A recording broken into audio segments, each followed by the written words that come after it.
Assalamualaikum warahmatullahi wabarakatuh. Waalaikumsalam. Kamu perwakilan daripada Mukim Pulau Masjid beserta masyarakat perwakilan dari Mukim. Kamu langkah ke tempat kejadian penambangan atau beko yang mengarah ke arah milik. Efek samping kepada kamu Mukim Pulau Masjid. Kepada pengguna daripada beko, apabila ke depan terjadi beko di atasnya, kamu ambil tindakan besar. Tiba setuju? Apabila hanya terdengar dengan omongan kamu, dibuktikan semua. Betul. Kamu perwakilan daripada masyarakat, sangat marah dan bengek. Karena apa kau? Terjadinya bukan untuk kampung saya saja, tapi wilayah Tangsel. Mohon perhatian kepada tokoh-tokoh ataupun siapa saja yang menggunakan beko di atas Mukim Tangsel ataupun Mukim Pulau Masjid. Harap waspada. Masyarakat mandu perwakilan daripada Mukim akan mengambil tindakan keras. Hijau! Oke, mungkin sekian.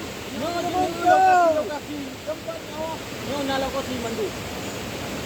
Perjalanan kamu, kamu masyarakat daripada Mukim, perjalanan di hampir 7 jam jalan kaki. 7 jam kamu jak kena demi warga masyarakat Tangsel. Yang sangat mengingatkan kembali kamu pada masyarakat perwakilan daripada seluruh masyarakat Tangsel. Siap-siap tindakan akan kamu ambil secara tegas dan emosional.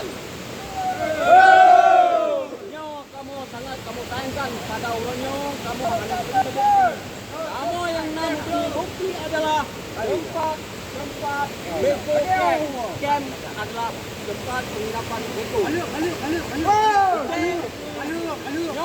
Nak komentar sampai ketika apabila nak terjadi tindakan terjadi masyarakat akan segera menolong. Dan apabila beko melintasi jalan Kilometer 32, Pajimpang ke Botol. Kamu harapkan seandainya kamu bahan makanan mentang kamu akan meneruskan sampai ke dia. Karena mengingat kamu makanan kamu hanya kamu perjalanan 7 jam. Sebagian yang sangat kelelahan dan yang silakan demi kampung supaya kampung jangan terjadi bencana seperti yang sudah terjadi di daerah kita.